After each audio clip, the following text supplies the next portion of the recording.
welcome to our Morning Throners podcast. I'm Nelson. I'm Jeff. And I'm Kyle. And we're the fucking Morning Throners. And welcome back to another episode of your favorite Song of Ice and Fire podcast. We're the Morning Throners. We got Sansa 7 on deck and maybe a wrap up to some chapters. No. Yep. Next one's Dany, so we're definitely out of King's Landing. But it's not like this isn't the end of that though. Like there's still a ton of mystery. I mean, there's the aftershock. I'm sure. Yeah, there's a lot of mystery to what, but foreseeing. I mean, they're celebrating, right? So we can say it's but there's definitely a lot of mystery to the celebration. But where the how the fuck did this happen? This isn't over. I guess is how I feel about it. Well, we got 3 more books. Whether it's over in this book or not, we'll leave it up for debate. But for us, it really doesn't matter because we're rolling right into the next one. So yeah. Well, we come in and all hell's breaking loose. It sounds like. Kyle, what'd you think? What'd you think from the start? Do you think it was going to end in bells and cheers? Yes. I did, actually. And that's only because I thought the Lannisters were going to figure out a way to pull this off. I didn't see King's Landing falling, I guess, is where I was at. Yeah. You just didn't know how they would get it done. I didn't know how. I mean, we did have the Tyrion discussion about fighting on the other side of the river. Mm-hmm. So, you know, there's definitely stuff hanging out there that kind of pointed to, like, you know, this isn't happening the way it seems to be happening 100%. Yeah. There's other information about the war that we didn't have. That's what I'm trying to say, I guess. Sure. So, yeah. There was, I guess, one other hint from the Tyrion one when he got like confused and spun around, right? And he was like, oh, there's fighting. What side of the river was that? That doesn't make sense. Why are they fighting over there? And I think it was like really bright colors of the banners too, which gets brought up at the end of this one. Yeah. Well. I think in the afterwards, like Dantos mentions that there was like banners, and he will kind of jumping ahead. He says Renly's there, but like the one thing I think that Jeff and I mentioned in the spoiler section that like Kyle that we didn't talk about it much, but we're like, oh yeah, when Tyrion does get spun around, he says like, oh, it's over there. There's banners like charging into other banners, and like the one thing that we had thought of was like, oh, maybe it's the Mountain Men, and they wouldn't have banners. We're like that. Yeah, the banners is the one thing that doesn't really add up, but like obviously that's like you have to be super paying attention, and even then, like I was gonna say that was something I definitely skimmed over. Yeah, and it might have just been like all of Stannis' banners. Like it's hard to tell. Like, mm-hmm. Yeah. I thought he said like bright colors and whatnot, and then we find out like he's definitely going on about that in this chapter. Yeah. So yeah, we start off Lancel showing up. He's basically saying shit's not going well, and Cersei, I don't quite understand like what George is trying to get going with Cersei with like she didn't care, just like tell Tyrion or whatever. It was weird that she was like tell Tyrion like she knew Tyrion. She knew she has to be super drunk. She knew Tyrion just led the vanguard out. Like if they were losing. Maybe not a vanguard. Let a sortie out. Yeah. So last we saw her, did he just run back. Like last we saw her, she was getting drunk, but she had like flipped her wine cup over or said like no more wine or something, right? Right. So that was pretty much out in. Yeah, and then so here I agree that she's definitely drunk, but like I don't know. I just thought it was like kind of weird how she was described the whole chapter as like just being like out of it. Like I kind of take it as the only thing I can make sense of is like she's already given up. Like. She's like, fuck it, we've lost. Like, There's definitely got to be a moment of shock for sure, right? Like, I mean, it's kind of like the moment it all came true, and like mentally it all came crashing down on her. Yeah, and she like breaks down throughout the chapter. In the beginning here, though, it does say she turned her empty wine cup in her, and maybe it was still empty, and she was just holding onto it nervously. Like fiddling in it, like just maybe she kept drinking, but. Wine will hit you different if you did drink a lot of it. It creeps up on you. Yeah, and they're sitting down. Like once Cersei stands up, she's going to be wobbly. Oh, for sure.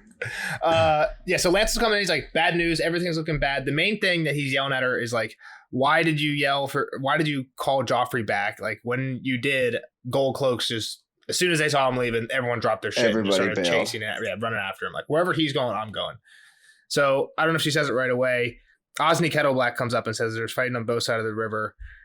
So at some point they mention, I don't know if it's right here with the Joffrey thing, but they mention that like Gold Cloaks have chased Joffrey back from like the Mudgate, and they're like a mob outside of King's Landing. Is all or outside multiple the mobs. Castle. It's the Iron Gate, the Gate of the Gods, and then Flea Bottom is just the mosh pit I mean, somebody mentions, and it might not be right here, that there's like a mob of gold cloaks outside of Magor's trying to get in, and Lancel says like, yeah, it's the ones that followed Joffrey. The ones that he says like came with Joffrey, but I think what he means is like who ran and retreated when Joffrey got pulled off the walls, because nobody else was supposed to be coming with Joffrey. Like, you know what I mean? Like gold cloaks were supposed to be coming with Joffrey there. And again, I might be skipping ahead a little bit, so we can go back. It's right here. I mean, it's all, we're kind of skimming over what Osney and Lancel said, but she's basically like, all right, let's raise the gate. And they're like, what about the other people that left to pray? Well, they left my protection. Screw them. Maybe the gods will protect them. Where's Joffrey? He's commanding crossbowmen on the gatehouse, and this is where it's the line that Nelson was just saying. Yep. There's a mob howling outside. Half of them gold cloaks who came with him when we left the Mudgate. Yeah. So again, it's kind of weird the way it's written, but I took it as like people who are running. Yeah. Yeah. Yeah, that sounds like that. Like, exactly. It's like you're going to leave your own policeman out there to die too. Like that's pretty much what I think he's trying to say. Yeah. Right. Yeah. He's like, the women, you're going to just let them flee. Like, yeah. So we didn't mention it, but like Lancel is banged up. Yeah, he's got a nasty wound, but it seems like he got tended to. Does it say where his wound is? Under his armpit. Arm, making a circlet soaked with blood. Yeah. I think it's like down under his, yeah. He looked so bad that some guest screamed when he came in, is what my notes say. So I don't know. Yeah. I don't know what you mean he's tended to. Well, in a second, Yeah, you mean later on. Gotcha. I thought you meant like already. One note I had too was that Sansa just thinks to herself when she's hearing all this talk, she's like, well, this is it. Like, my head's gone. And she's looking for Sir Ilyn, but she can't find him. But she could feel him. Yeah, she can like sense him. Which is weird because, I mean, maybe he's not there, right? Like, who's to say? Well, if she's looking around, if she can't see him, like, how big is this thing? Yeah. Well, he's got a 5-foot sword, right? Yeah. He's got a huge sword. And last we saw it was unsheathed and bloody. Yeah, I mean, it's got to be. People try to He escape. was sent to go chop off the escaper's head. Yeah, because he came back with a bloody sword. Right. I think it ends with like him like in Sansa's face is where the last one ends, right? Because they're like talking. She's like, tell him why you're actually here. Yeah. And then he does the rattle. Yep. So Cersei's basically like, get Joffrey off the gatehouse. Like, bring him to me immediately. And Lancel actually steps up and says no. Yeah. Pretty shockingly. We'll have the Mudgate all over again. Let him stay where he is. He's the king. It's a very Tyrion line, right? Like, we know he's working for Tyrion. I mean, just disobeying Cersei, right? And it's not disobeying. I mean, he's got a good point, and he's like, we already saw it happen once the last time we pulled him off a wall. Well, I think it explains what he says next. Maybe again, I don't know how far I'm jumping ahead, but he says at one point, like, if you do this, he's dead anyway, right? And I think Lancel is also thinking like, if you take Joffrey off, I'm dead. We're all dead. If you take Joffrey away and like just more people start retreating and abandoning, we're all dead. So I think that's the reason he's like pleading for her to stay. It's because he honestly believes it's their only or at least best chance. Yeah.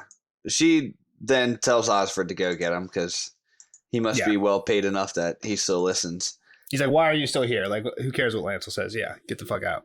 Yeah, as I say, it kind of seemed like this is where we see a little dynamic of, like you just said, who's getting paid by who's more loyal to who, I guess. Yeah. It seems like the Kettle Blacks have been pretty steadily coming back, and feeding her information and all that. And yeah. I mean, Lancel's probably still getting paid by Cersei too, right? He's kind of playing both sides, but doesn't Bronn say something to Tyrion like a sellsword will fight for money, but don't expect him to die for money?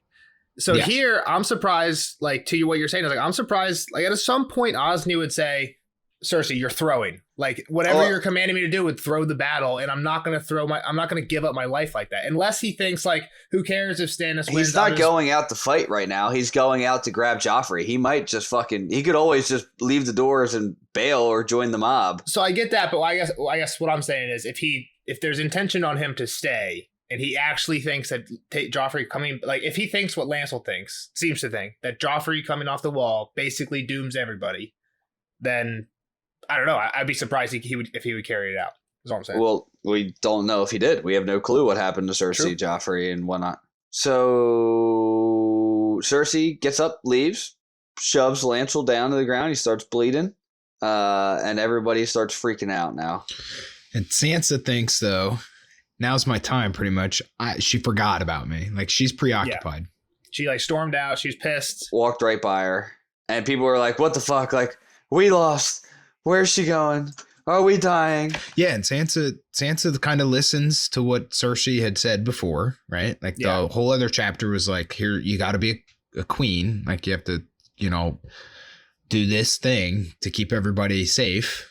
Yeah. And I kind of want to take back something I said in the last one. The last one, Cersei was like, all these women will go and tell their husbands like how safe I made them or whatever. And I was like, or are they really going to tell this? Like, you're just getting hammered.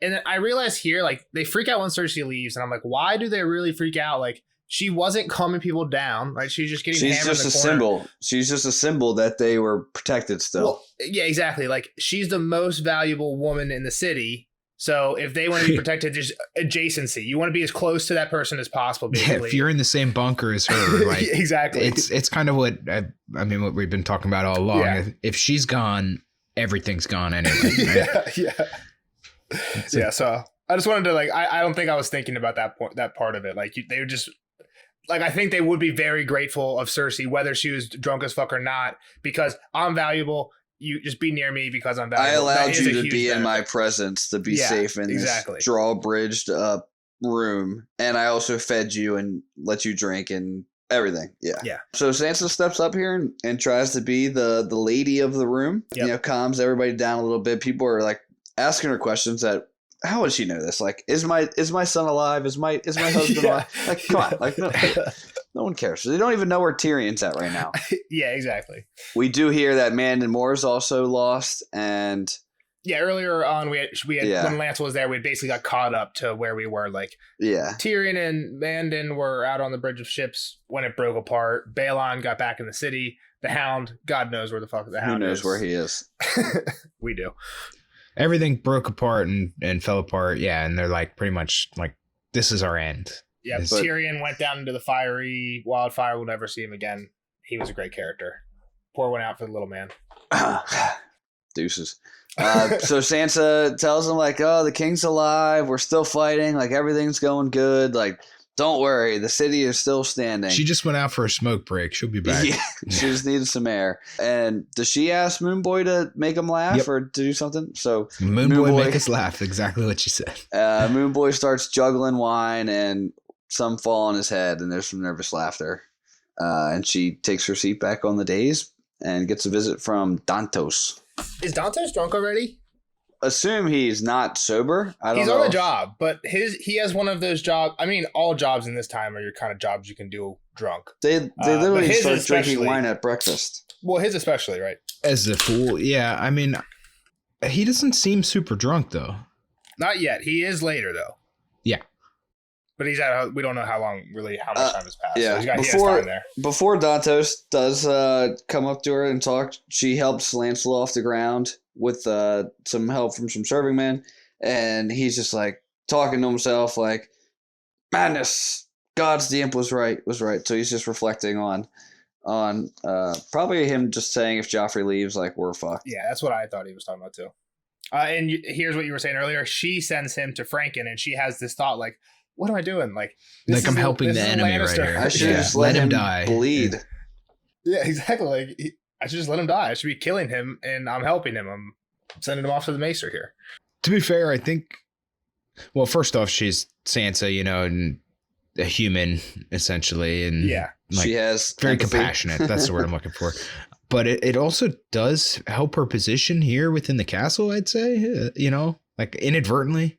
I don't know if she did it on purpose, but if he's like, oh, she saved me, she helped me. Yeah. I mean, when people saw it happen and all that, like, I mean, it definitely is not a bad play for people that you're trying to convince that you don't absolutely hate them. That's true. And you're scheming against them. She's playing like that. I love Lannisters. No one really buys it too much. I don't but think she's like playing that though. Or here, this play. No. I know. I agree. This I'm just move saying. wasn't. I'm saying like you're saying in general she's playing that. Yeah. This is just kind of like could go to be like another really almost sincere, make people actually start to buy it, because I don't think many people actually buy it right now. Yeah. For good reason. But yeah, the one thing I thought of for that was it reminds me of when Tyrion's going to the Eyrie with Catelyn and they get attacked. Mm-hmm. There's a point where he like saves Cat, or like he fights and kills people. He has the same thought to himself. He's like, what am I doing? Yeah. I think it's a little different there because I mean, it's basically like fight or die. In that situation, if the collective me, Cat, and the Yeah. Braun and these guys don't win against Mountain Men, we're all fucked. So, Right. but I think he does at least in the show. He saves Cat with the shield, right? In the show, he does again. I think in the books he uses an axe. I don't remember. He does something, but I'm pretty sure I don't know he if does. he saves Cat in the books, but he does in the show. I think he does. It's well past. We'll check back from a year and a half ago's podcast to see what he did. I should have checked up on it.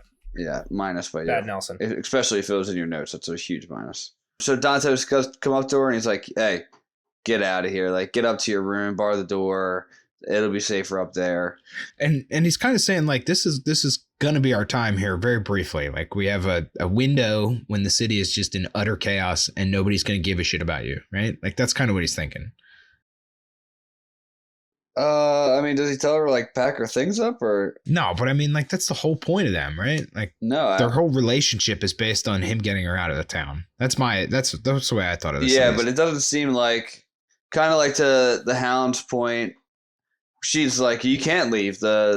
The drawbridge is up. Dantos isn't getting the drawbridge let down. Yeah, all I have for my notes is she wonders if it'll be Dantos or Aelin who comes for her after he says that. He's like, Dantos says like, go to your bedchamber, Jonquil. I'll come for you after the battle. And then Sansa's like, I wonder if it's gonna be you or Aelin who comes for me after the battle.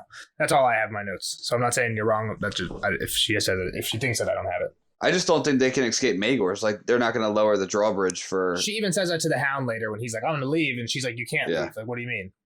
I was gonna say that was gonna be what I said. What I was gonna say about the drawbridge is I'm not buying that that's the only way in and out of here. Probably true. I mean, I think we know it's not. Is this? I mean, I'm sorry. I have no real mental layout of this castle, so I just know they're in a room with the drawbridge. I don't remember how much we've talked about the castle. Well, this had to be like the tunnel. Is this where the tunnel was that Arya was in? Kind of that those guys. Varys and right. Varys and somebody we don't know who he was with. No, we know who he was with. He was with the dude that had Daenerys. Okay, yeah. I forget his name. That's the one. That's what I was gonna say. Arya's there, and she goes from there to somehow outside, like by the water, right, and then has to come back up into the castle, and then they're like, "Boy, who are you?" Right. The other thing, Shay just got brought into Tyrion's room, right, from like not the front door. Tyrion showed up. There's secret passageways. There's definitely secret stuff. There's secret shit that people don't even know about. Yeah, and so we also have heard of this like straight up before. When Kat is coming into King's Landing the first time, early Game of Thrones, she thinks like, oh, in the Red Keep, Maegor the Cruel built all these secret tunnels and killing everybody so nobody knows where they're at. Exactly, holds this big feast and kills all the builders. But a lot of people know where they're at now. People have had time to figure it out, right? Yeah, I mean, Arya just stumbled into people, but yeah, but. And we also know that Dantos gets weird information from being near people that don't care that he's there, right? It's true. It is true. So I mean, he could have overheard. He could have ways out of here, and I mean, yeah. I mean, don't you think he'd be like, hey, like go grab a couple things and let's bounce? Sure, I agree. So I get what you're saying, Kyle, and I see that. Would Sansa know that at all, though? So I still like to what Jeff and I were saying is Sansa doesn't think there's a way out of here, and that because I think she honestly doesn't, because that's what she tells the Hound is like, you can't get out. He's like, this fucking sword says I can, and his white cloak. But I think that maybe that's why she doesn't question this. But she did early, because you're also right. In the last like Sansa chapter before the whole battle thing, she says like to Dantos like, awesome, we're gonna leave now because it's pre-battle time and everyone's busy and no one's paying attention. And he's like, no. Not now. After the battle, she's like, "That's a horrible idea." Because what if we lose? Yeah. So, well, either way, she no longer cares about giving strength to the other people in the room, and she bails too. Yeah, she's out. I'm just curious of like what happens when an old lady watches Sansa leave the room. Like, yeah, who cheers them up? Do they just like, what the fuck? Like, all right. Screw this. Yeah. Where do they go? Yeah. Like, what do they do? I was just curious about that. Dantos just tries to fucking and the room's getting dark. All the torches are going out. Yeah. Yeah. But she runs up. She knocks into a Lannister guard as she's going up. Stealing a bunch of stuff. He's looting some jewels and stuff. But as soon as he realizes she's just a little girl, he's like, all right, I don't care. And just runs. Whatever. Walks on by. She gets into a room, bars the door, and then runs to the window. The southern sky was a swirl with glowing, shifting colors, the reflections of the great fires that burned below. Baleful green tides moved against the bellies of the clouds, and pools of orange light spread out across the heavens. The reds and yellows of common flame warred against the emeralds and jades of wildfire, each color flaring and then fading, birthing armies of short-lived shadows to die again an instant later. Green dawns gave way to orange dusks in half a heartbeat. The air itself smelled burnt, the way a soup kettle sometimes smelled if it was left on the fire too long and all the soup boiled away. Embers drifted through the night air like swarms of fireflies. Yep. So we've seen the battle a bunch of times from like boots on the ground, Davos, Tyrion. Sansa's now up on the castle on the high hill in a tower looking down, and it still just looks horrifying and badass, and Everything cool is as still fuck. on fire. yeah, Like they're just- still popping off. And most of the wildfire was in the river, right? Like, Well, I guess to your River point, and boats and whatnot. they had to have been flinging just pots of it at some point. Tyrion was mentioning Well, it in his doesn't- chapter that they're doesn't like a green bursting pot- overhead, right? yeah, true. Isn't the one about the burst overhead here? Yeah, like at one point, basically the same thing happens with Tyrion, right? When Tyrion found out that the guy's gauntlet had a hand in it, it was because like one of those things had burst and like flash light. And there's a point here where she can see the Yeah, hound because for she a can see the moment hound's clearly face, right? because Yeah. of a green flash. Outside a swirling lance of jade lights spit at the stars, filling the room with green glare. But that's so she thinks to herself like, all right, I'll just go to sleep. For whatever reason, she says lady, thinking of her dead wolf. I think she's thinking like, if this battle doesn't go well, I'm about to see you real Lady, soon. here I lady. come. Yeah, here I come. Get ready to play fetch. Yeah. But then the hound grabs her out of the shadows, covers her mouth, pulls her pretty tight land, and tells her not to scream or he'd kill her. So I was on team you guys were overreacting beforehand, but now the hound's getting creepy. I mean, I think Like, he was pretty officially. creepy before. I know you did, and that's what I'm saying. I was team the other way, and now this whole thing here is a little creepy. I think this, again, I'm not saying it's not creepy, but he has the opportunity to do some pretty horrible things to this girl, and he doesn't. For sure. He just He like, lets her definitely go. has the opportunity. The other weird thing, It's still really creepy. what I think is creepy, the most creepy thing about it is he knows he's about to leave, and he decides to take one last stop at Sansa's room. One little nap. He was like sleeping in there, wasn't he? Yeah. Well, he's wasted it too. So again, He, I don't pu- think he's he the puked most on himself clear-headed. there, probably. Yeah. She's gonna have to burn more sheets. Definitely creepy. And basically the conversation's like he's controlling it, right? He's got a dagger. I don't know if he has a dagger out yet, but he's Let's read it. okay. Jeff, you can be Sansa. Okay. I'll be the Hound. Don't do a Batman voice. Are you Batman? Does everybody do Batman? How do I do a raspy voice not doing Batman? You don't. You don't. All right, I got it. I'm ready. Ha! I only know who's lost. Me. He's drunker than I've ever seen him. He was sleeping in my bed. What does he want here? What have you lost? Oh, The burnt half of his face was a mask of dried blood. bloody dwarf. Should have killed him years ago. He's dead, they say. Dead. No. Bugger that. I don't want him dead. He cast the empty flagon aside. I want him burned. If the gods are good, they'll burn him. But I won't be here to see it. I'm going. Going? She tried to wriggle free, but his grasp was iron. The little bird repeats whatever she hears. Going. Yes. Where will you go? Away from here. Away from the fires. Go out the Iron Gate, I suppose. North, somewhere. Anywhere. You won't get out. Sansa said. The queen's closed up Magors, and the city gates are shut as well. Not to me. I have the white cloak, and I have this. He patted the pommel of his sword. The man who tries to stop me is a dead man. Unless he's on fire. Why did you come here? You promised me a song, little bird. Have you forgotten? She didn't know what he meant. She couldn't sing for him now, here, with the sky aswirl with fire and men dying in their hundreds and their thousands. I can't. Let me go. You're scaring me. Everything scares you. Look at me. Look at me. The blood masked the worst of his scars, but his eyes were white and wide and terrifying. The burnt corner of his mouth twitched and twitched again. Sansa could smell him, a stink of sweat and sour wine and stale vomit, and over it all the reek of blood, blood, blood. I could keep you safe. They're all afraid of me. No one would hurt you again, or I'd kill them. He yanked her closer, and for a moment she thought he meant to kiss her. He was too strong to fight. She closed her eyes, wanting it to be over, but nothing happened. Still can't bear to look, can you? She heard him say. He gave her arm a hard wrench, pulling her around and shoving her down onto the bed. I'll have that song.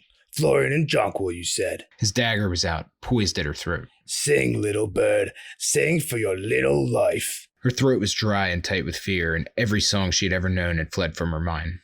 Please don't kill me, she wanted to scream. Please don't. She could feel him twisting the point, pushing it into her throat, and she almost closed her eyes again. But then she remembered. It was not the song of Florian and Jonquil, but it was a song. Her voice sounded small and thin and tremulous in her ears. Gentle mother, font of mercy, save our sons from war. We pray, stay the swords and stay the arrows. Let them know a better day.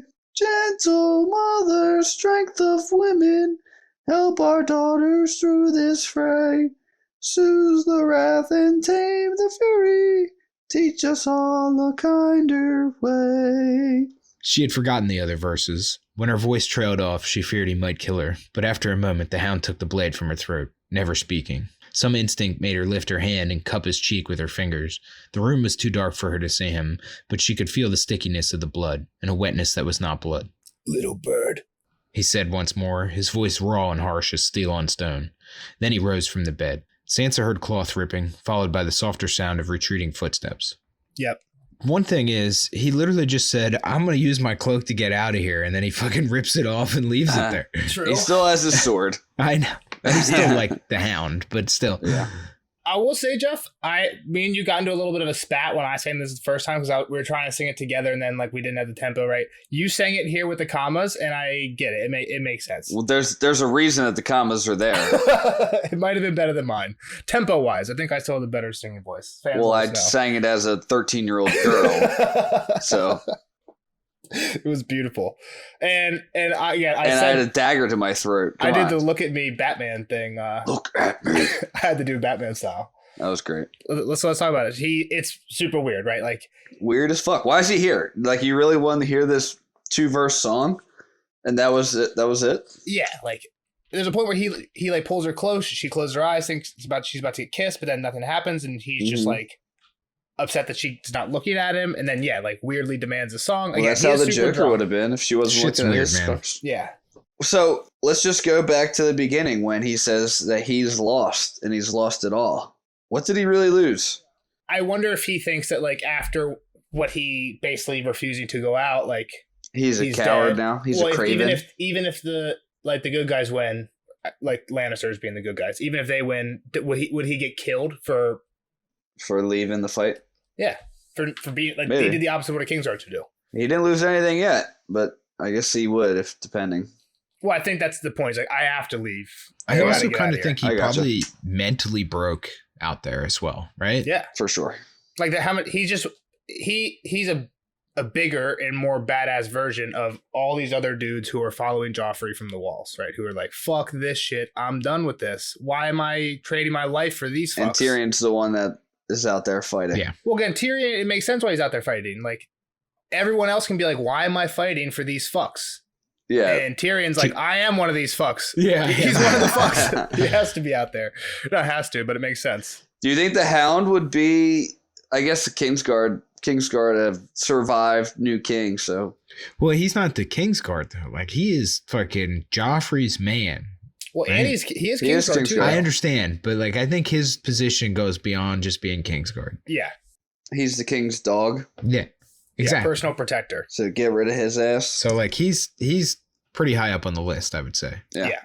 So we mentioned it, the song. I sang this earlier because Sansa sings this, two Sansa chapters ago when she goes to the Sept. And I think there might be another verse when she does it earlier.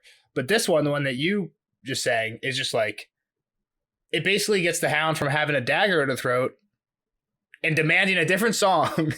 She sings the wrong song. It's like, fucking Yeah. Sansa iPod doesn't work right. There's no way she just forgets the song too. Well, with a dagger at her throat, I could see it. Yeah, exactly. I was going to say, if somebody said, hey, Jeff, sing, I don't know of a Go song ahead. that you know. Try me. This has to be like a top tracks for Santa, Florian and Jock. Well, it would be like Growing Up for Jeff or Teenage Dirtbag. Well, I stood stone like at midnight, suspending my masquerade. Cersei didn't was start also the fire. making Harry Truman, Doris Day, Red China, Johnny Ray. I don't know the words to that one. Cersei was also making Sansa drink wine.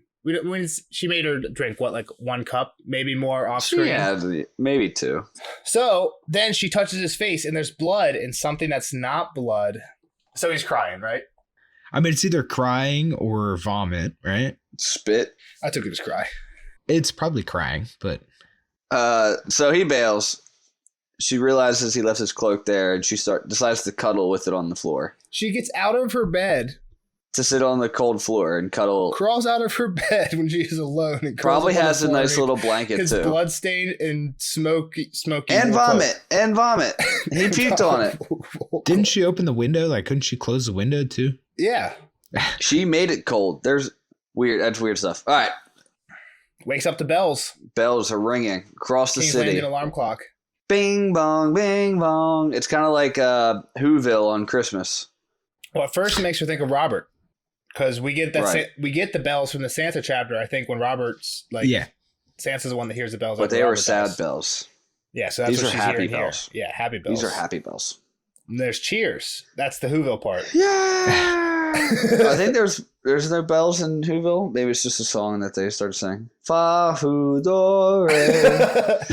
You're kind of a singing mood now. I know. So then Danto stumbles on in. He's as drunk as the Hound, but he's a more happy drunk, not a weird, creepy, scary. He was Molesting probably just drunk. always drunk. Well, He's things just have changed since the last time she saw a person, right? Like, I mean, the Hound, the last he knew that everything was fucked. Yes. And now Dantos comes in and he knows everything is great. So, of course, he's not the same drunk. Yeah. She's like, what happened? And he's like, the city saved. Stannis Baratheon's either dead or fled. No one knows or cares. they all left or knelt. And he loves the banners. All the powers. So you got any wine? You got any wine, by the way? All the powers of Highgarden and Castle Rock saved the day. So, let me ask this. And this is bad Game of Thrones reader question here. But Yep. Highgarden. What's Highgarden? Tyrells. Tyrells. Loras. Is that Margaery. where Littlefinger went? Yes. He went to Bitterbridge to meet with the Tyrells. Yeah. Yeah, but I had said before, like, we never heard of Mace Tyrell, who's the father of the house. Mace yeah. was at Highgarden, right? Yeah, and since Littlefinger's going to broker a marriage, yeah. He might have come to Britta. We had said this before. I don't remember. We haven't When he heard might of have it. went They to- say his name here, commanding the center, was- and Mace Tyrell on the left. So Mace was there. Yeah, Mace ended up here. And Littlefinger could have went past Bitterbridge to Highgarden. Yes. Right. We knew Mace was... Stannis Renly rode out ahead of the camp, but the camp was following behind them. I don't think but- Mace was there at all, with them at all. With the army, I mean. I might Maybe be it wrong, just, though. it was just never said, maybe. I don't know. But whatever. It doesn't matter because Tywin shows up. He had the right. Tarly was in the middle. And Mace Tyrell was on the left. And who led the vanguard, which really won the battle? Lord Renly. Lord Renly. Back from the dead. I'm back, baby. Yeah, so in my notes I have that in Cat 2 of this book, we heard that Renly had 80,000 men, and Mace still had another 10,000 out at Highgarden. Okay. So I think he was never with them. All right. So anyway, I did want to talk about Littlefinger a little bit there. Let's talk about him. Just that I think that is something that George did a decent job of, is making me forget of his existence. And I think that was kind of the point, right? Like, he only gets talked about a couple times, and then here he is, right on time. At least it seems to be something he would have his hand in. Yeah. It was one of the, it reminds me of the chain plot where they kind of focus on it kind of majorly in one chapter where like they make a big thing of who's going to leave and go on this thing. They make a big deal of like, okay, Tyrion's doing this weird thing with his chain. And then after that, they're like, every once in a while, someone's like, hey, have we heard from Littlefinger before? And Tyrion's like, thinks for like one line in one of a Tyrion chapter, like, how's that chain coming or whatever? Just like enough to like keep you thinking like, oh yeah, what the fuck was going on with that chain? Or like, oh yeah, where the fuck is Littlefinger? And you did a good job with the chain, but this was one I think where I was like, Kyle's not thinking enough about this Littlefinger one. But yeah, we're getting he's might be back. Sorry, can't catch them all. Mhm. It's also been there's a million months, names. years since I've last read the name Littlefinger. Exactly. And we're going to go through a bunch of names. So it's not easy when you got 1,000 characters. Dude, the names of the characters is the toughest thing. Even with Nelson reading it through, I mean, we're obviously reading with you, but the first time I read it through, I was like, who the fuck's that guy? Yeah. Or Nelson would be like, remember him? I'm like, there's no way I've met this character before. Yeah. So basically, Dante's like, well, we heard it from everyone. Everyone's giving the same reports. I don't know though. At the same time, what I thought he said was, I heard it through the grapevine. Like, I heard it from Osney, who heard it from Osmond, who heard it from Balin, and his men are back. Well, they're saying it too, but maybe they started the rumor. And he's drunk. It's not clear. Yeah, for sure. And we know what happened to Renly. So yeah, well, it doesn't seem very plausible that he's here. Yeah, but you're reading a fantasy book. Agree. Yeah, that's true. Yeah. Another true. He was killed by a shadow monster. So I guess you're saying it's not beyond belief that he might have somehow come back to life. Okay. Yeah, that's why he's got full armor on. He's a fucking shadow baby Renly. There was light in the dark, so that created shadows, and there's Renly leading in the vanguard. Well, now he's inside the armor too, so it's just all shadow in there, right? It's basically like ghost armor, yeah. Yeah, so he's fine. He's just got to possess this suit of armor for the rest of his existence. There was a thing about like, who was the guy? What's the guy's name who held Storm's End? Courtney Penrose. He's like, I don't believe Renly's dead until you show me his body, and they're like, we can't find his body. So, kind of along to what you guys are saying. If we don't see him dead, you gotta assume he's alive. Missing body? I mean, what's up with that? I don't know. He got fucked up. That's the only thing I have to say. Yeah. Like, you've given kills to people for getting less damage. Yeah, it's not as they don't come much as more obvious than that. You're like, oh, that horse stubbed its toe. It's dead for sure. So Tyrion killed that horse, and then Tyrion's horse kicked the guy in the nuts. So give him a frag count.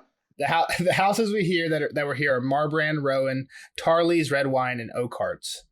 The important ones there are Tarley's, because we know Tarley, our boy Sam up at the wall. Oakhart, we know an Oakhart, one of the Kingsguard boys. And Red Wine, we know Horace and Hobber Red Wine, the two twins who are, I think, still captive in King's Landing, right? Yeah, I'm pretty sure the one was coughing, wasn't he? I don't think either of them Who were was here. coughing in the last? Oh, that was Giles Rosby. Yeah. Okay. Whatever. All right, Kyle, where do you think we go from here? Well, I don't think Stannis is dead. Okay. Prediction 1. I don't know, man. This whole ending is so confusing because there's so many potential directions it could go. If Renly is really alive, if he's not alive, if this is Littlefinger just kind of pulled some stuff together. Well, at the Tywin's end. here. Like, that's Tywin's a big thing too. here, Tywin's exactly. here. So like that means that Harrenhal is open, right? Well, we knew that, didn't we? Yep. Yeah, Roose already has Harrenhal. Yeah, Harrenhal traded hands in the last Arya chapter. Yeah, because so remember Tywin. What happened with Tywin is he had left Harrenhal, and then he left the goat in charge. Edmure. He was trying to cross the river, and Edmure. Well, we don't really hear too much about it because it's from Kat, but she gets like news like, oh, they tried to cross here, and then they tried to cross here, and they tried to cross here, and we said fuck you everywhere, and then we didn't let them cross. I do remember That's that. like the last week, pretty much here, and like, oh, they took off. But he was headed to Casterly Rock, it seemed. Well, he was trying to cross the river, and he couldn't cross the river. So then they said he took off back to the south, right? Okay, southeast. Sansa hoped it was Robb, and this is probably here about Renly. I'm sorry. Yep. Yeah, but that's a good point. She thought robbed herself in like a naive way, but she knew it wasn't, but she was hoping. She had to try. The cool thing about Ren, the other one cool thing is he killed Guyard Morgan himself, single combat. What we know about Guyard? What do they call him? Guyard the killer. Guyard the Green. He was in his first battle. He was in Renly's Rainbow Guard. And Renly killed his ass here because he went over. Because he betrayed him after he was dead and went over to Stannis. Like, what do you want me to do, dude? You were dead. That makes sense. But yeah, Renly's. What if he came back? Kills Guard Morgan in his own combat. That's what's so weird. Yeah, like I said, I don't really have a great prediction on this because like so much hinges on like just massive what ifs. For sure. There's a lot of unknown too. That it's like I don't even know where to start, I guess, to unravel this. But I mean, like I said, I think I've kind of laid it out a little bit through what I was saying, and that like I don't think this is Renly.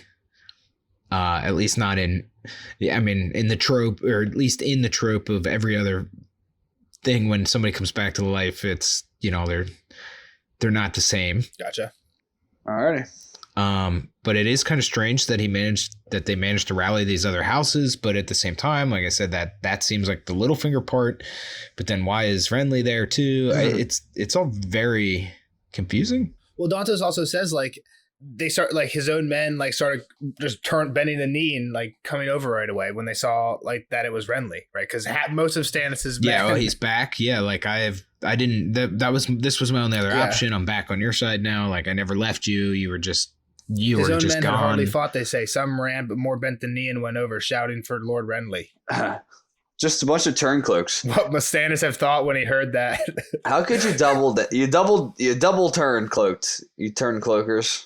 I just love it. And the one last thing I want to talk about here is Dantos is like, the banners, what it would be like to be a knight again. Like, I'm so upset that I'm not a knight anymore. We just had a point of view, literally like a page before, from a dude who was a knight in the middle of this battle. One of the most badass knights and ever. He's shitting himself, right? Yeah. And Dantos, who's like, got too drunk at Joffrey's birthday party and got made a fool. He's like, oh, I wish I was out there. If you were out there, she would have got your ass kicked, dude. Who was the one shitting himself? The Hound. The Hound, was he a knight? He's not a knight, but you know that's what all I right. mean. He's I in got that you. role. Yeah. Out there battling. Good catch. That was just always confused because I was like, I thought everybody was, the whole argument that they have is that he was never a knight. He's not a real true knight.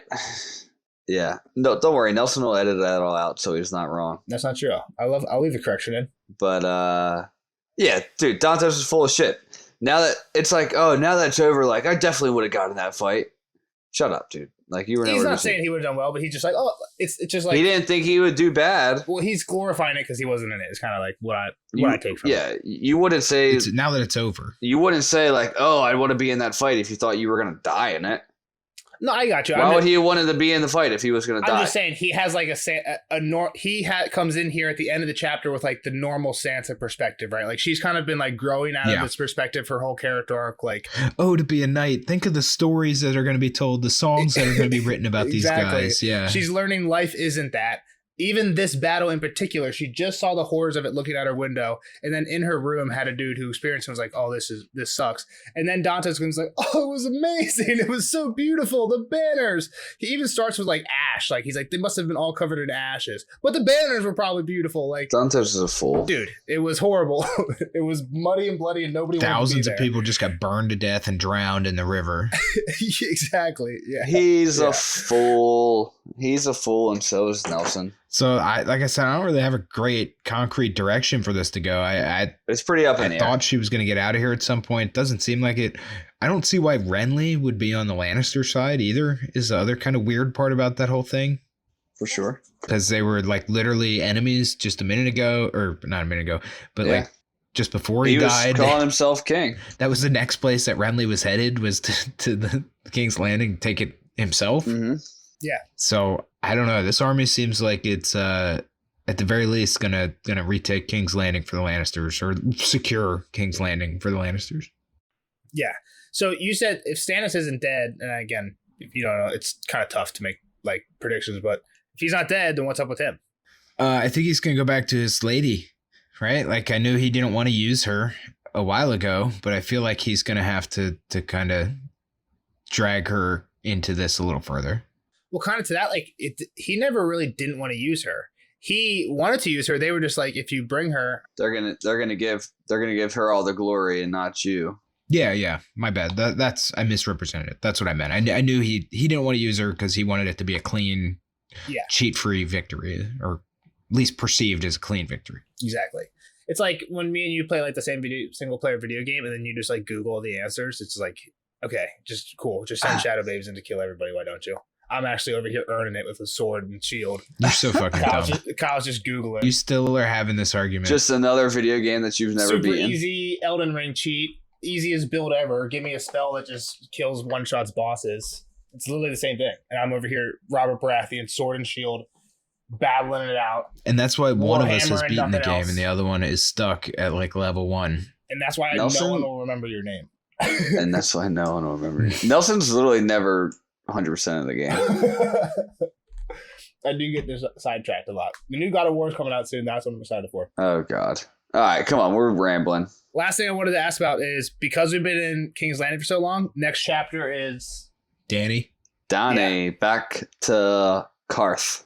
last we saw Wait, Danny, she where had is some she? weird ass shit going on. She had just come out of the Wizards or whatever, the Warlock House House. of the Undying. Yeah. Yeah. She like stabbed that heart a bunch, and I don't think those people are gonna like her too much. Drogon melted it.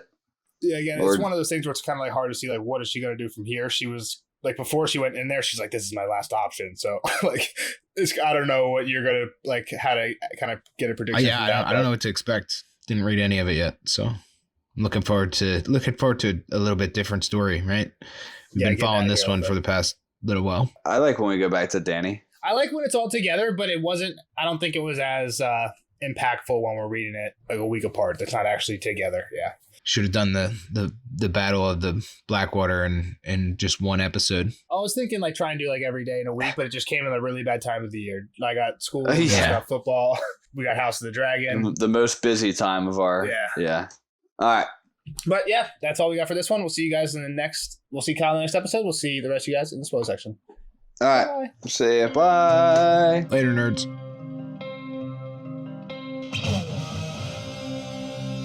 Spoiler alert! Spoiler alert!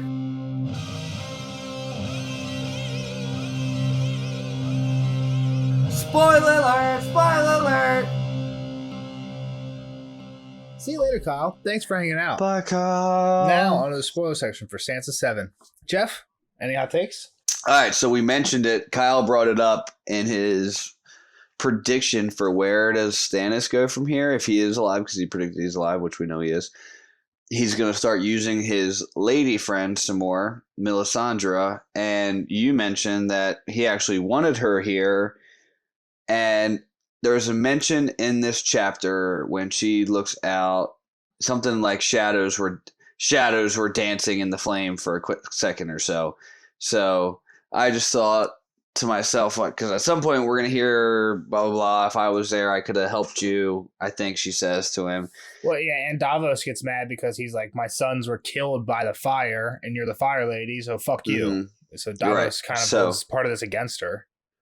But the shadows, like, appearing but fading really quick. I want to see, let me see if I can find what actual words she says about the shadows. Yeah, while you're doing that, I have a quote that goes along with that I want to look up. The reds and yellows of common flame warred against the emeralds and jades of wildfire, each color flaring and then fading, birthing armies of short-lived shadows to die again an instant later.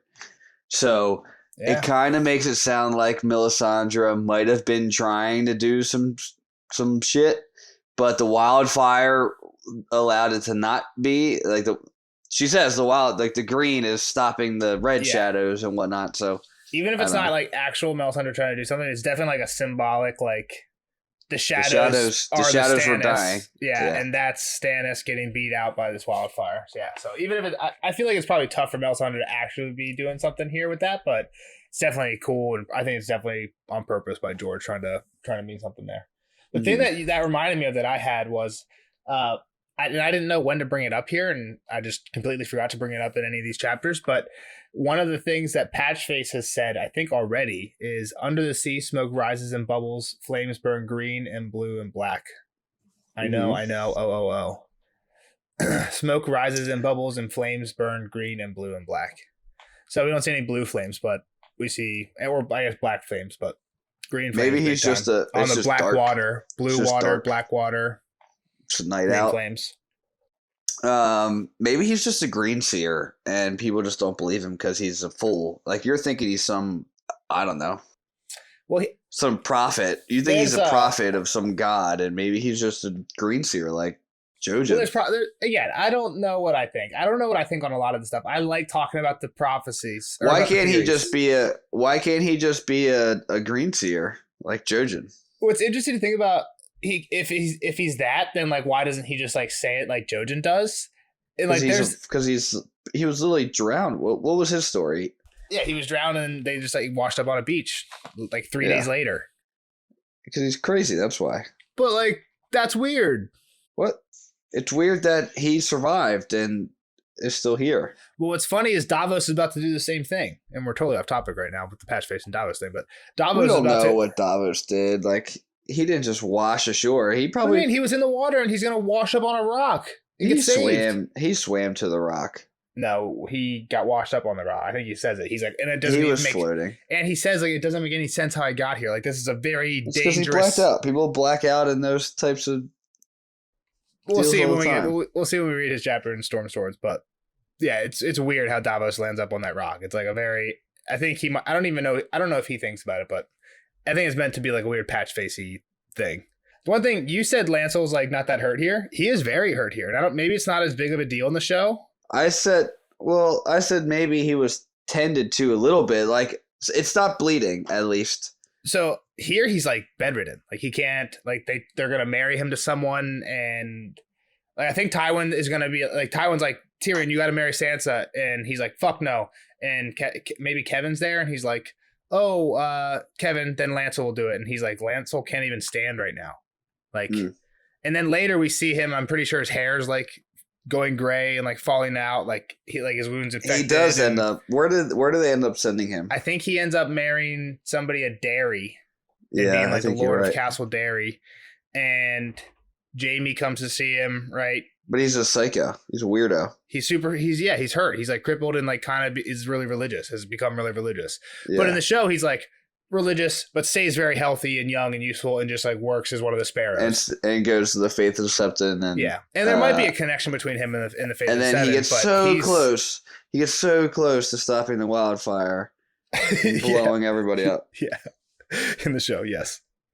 which is actually a dope scene. But I just want to say like it's cool how to like when you know that Lancel becomes like a kind of like a Theon person where he goes from being like a young healthy person to Mhm. like gray hair. People mistake Theon as an old man, and I don't know if you go that far with Lancel, but like he definitely is not hale and healthy anymore in like a year from now, maybe 2 years.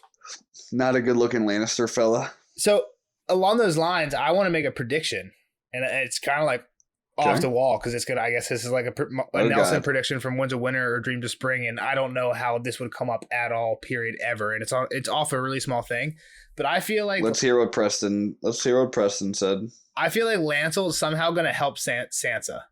Like, because here Sansa comes, it's like, oh, I'm going to get you to the Maester. I think that Lancel, like, at some point has thought, like, Oh my God. if she didn't do that, I would be dead. Because we know this is, like, a really serious thing, and he almost dies anyway. You Like, think they were just going to let him sit there on the ground bleeding to death? yes. Who would have done anything? Like, the servants care right now. Like, Sansa says, we didn't mention it, but half the servants are... We can't help this man. We've got to get the wine off. We got to get wine out to the people. That's I not don't what I'm know. saying. When Sansa says help this guy, the two people that you tell us to help just run, and they're like, "No, fuck this. We're all about to die. I'm not helping Lancel. I don't care." And the servants run. We didn't mention that in the chapter, but they do. I thought the servants helped. She does end up getting two servants to help, but the first people she asked, at the serving woman with the wine, they just dropped the flagons and they're like, Cersei's gone. We're out, and they just dipped. So I'm just saying, like, I think if Sansa's gone, the serving men don't have too much. I don't think we see Lancel again. You don't think Lancel's going to be a major part of the character or part of the story? Even with like Faith, he hasn't been a part of the story with the Faith of the Seven stuff, and that's not over where we're at. Like they're still. You think he's coming back to King's Landing as the Faith of the Seven person? I don't think he's going to fulfill the role that he did. So then, in what's it really matter? He's going to be on House of Dairy preaching. That you're like a show fan at heart is the thing. Is like you think that House Dairy doesn't matter because it wasn't in the show. That's the thing about you. That's not true at all. That is true. There's 80 other houses that aren't even mentioned or never even stopped at. And they matter.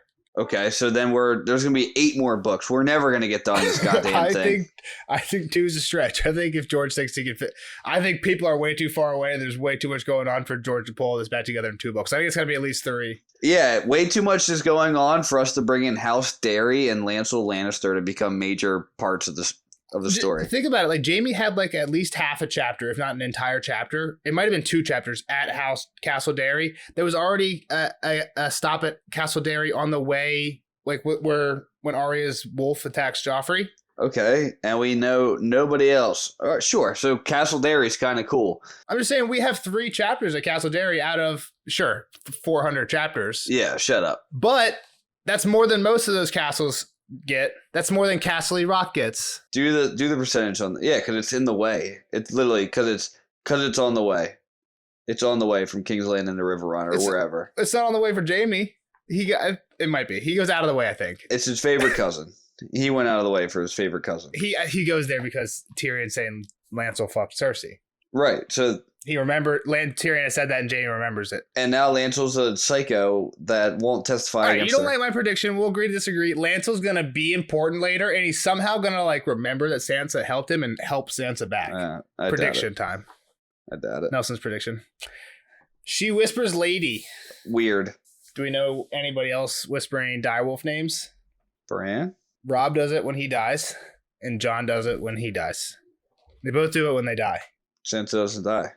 She had a dude in her bed who later, I've read this quote before, tells Sansa, I should have fucked her bloody and ripped her heart out. Or something like that. Who's he says to? Arya, right? He says that to Arya. Again, it's when Arya is trying to get him to kill her. But somebody even said it in this chapter. What the fuck? Why did he come here? Did he really come here for a song? No, it makes way more sense he came here to rape her or something. Or he actually loves her. I don't know. My take on it is he came here for a very notorious reason, and the song somehow flipped him, which is why I think the song's important. There's something about the song. It's the quotes are gentle to rage and stuff. He is a super flawed character. Not a flawed character. He's a good character. He's a awesome flawed character. Person, right? He's a flawed person. Gray character. He's super gray. He's doing some right things, but he's also done some really fucked up things. He's got some really bad motives in his life, like wanting to kill his brother, and doesn't really care about anything. He just wants to kill and drink. We've never really heard of him going off to whorehouses and always being a menace to have sex all the time. We haven't heard about him whoring, but straight up. But when Tyrion and Varys are having some conversation, and he says Tyrion says to Varys some men whore and some men visit wine sinks and some men gamble, and Tyrion says the Hound does all of these. I know that. What I'm asking is when. Okay. Which I agree with you that we never hear of it, but Tyrion says that he does it. So I would agree with you though that he probably isn't that common of a brothel goer. Yeah, I'm thinking he's more or less saying that to Arya to really piss her off. I'm not saying that was his real. I don't believe that was his real intention. I still think that quote would be just to piss off. He knows that would piss her off, and she's got a short temper too. Yeah, no, exactly. Yeah. He knows that saying I killed your butcher's boy would piss him off, right? So then he's like, oh, well, let me just take it a step further and say I was going to rape, which maybe he was. I can't read into his mind. But he's almost flawed to the point of I don't know how to interact with Sansa if I'm not trying to scare her. Yeah. She's not going to sing. Maybe he really wants a song. I don't know. She's not going to sing if I don't have this dagger at her throat. That's the only way he knows how to get what he wants is by force and not compassion. And it might be you're right, because he mentions the song in the thing with Arya. So you're right. It might be that he came here doing this, and then once he was actually confronted with it, once Sansa's here in front of him, he's like, what am I doing? I can't do this. This isn't I'm just drunk. I'm not gonna do anything to this girl.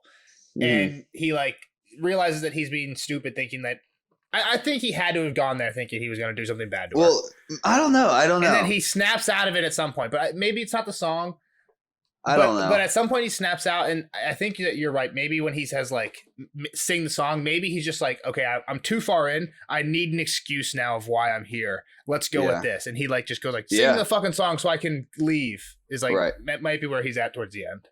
But I think he does go to crying at the end. No? Sure. I mean, he's fucked up. He's fucked up. We said he's drunk. He lost himself in this battle. Yeah. The one last thing, there's no one probably in King's Landing that he can actually go to and have conversation with. He doesn't seem like he has any friends, right? Yeah.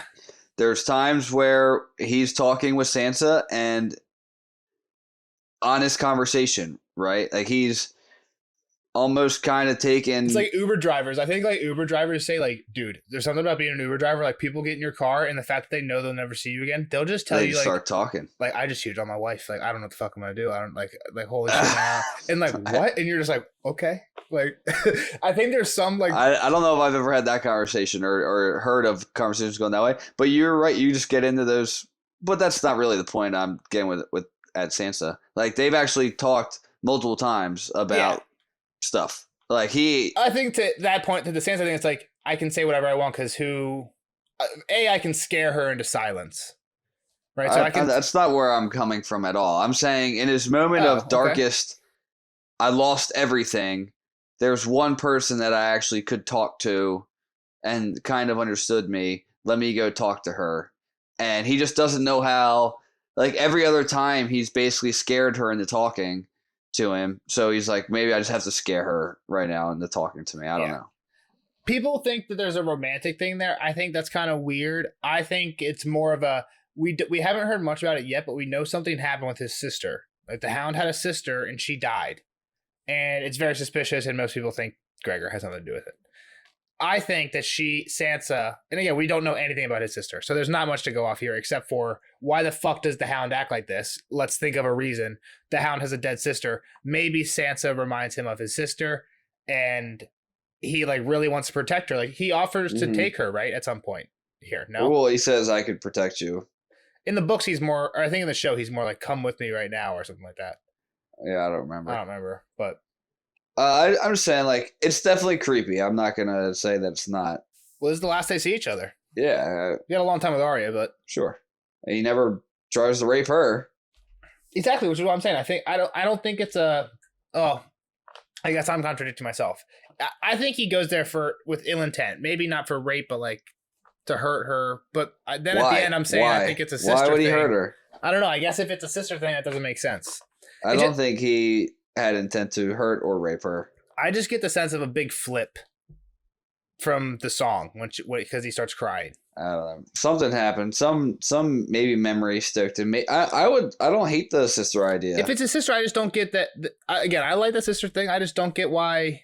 Maybe his mother used to sing this song to the sister, or maybe the sister used to sing it. If Sansa gives him a sister vibe, then why is he so harsh to her all the time? Like if he comes here because he's a harsh man, dude. He's had a rough life. You just said his sister died. His own brother shoved his face into the fire because he took a toy. Yeah, but it sounds like his dad was probably a sucker. Like I don't know. Like it just doesn't seem he's gotten where he's been. He's climbed up from being burnt boy, little brother, to Knight of the Kingsguard by being a harsh man. That's who he is. It's his. Maybe it's not who he is in his core, but it's who he's been to everybody else. Well, that's 100% what he's told Sansa every time is wake the fuck up. That's how you get anywhere in this world is with swords. Like that's what wins the day is swords, and anything you say about honor and chivalry is all bullshit. But again, I think all that stems from the Gregor shit, right? Like when Gregor pushes his face into the fire, he's playing with a toy knight. Sandor's playing with a toy knight. He was Sansa as a kid, right? I think that too. Like maybe either a sister or maybe she reminds him of like him, and he was like the one that had always believed in like perfect knights, and he had a hard awakening the day Gregor put his face in the fire. Because I can go with that too. I think Gregor might have been a knight at that point. I'm not sure, but I don't think he went there with ill intent to hurt her or rape her. It's super creepy. Why couldn't he just have been like sitting at the front door? Why do you have to be hiding in the shadows for? Okay, so you're kind of swaying me here. I'm thinking less. Because I've always thought there was like a sister connection with the two, but I for some other reason, like this chapter really gave me really like he's in the bed waiting for her, and like some of the stuff that he like says, and just like his whole actions are creepy. We mentioned it's creepy, but I don't know. I always took it as he came there with ill intent. Why else would you be in a 14-year-old girl's room? But yeah, I don't know.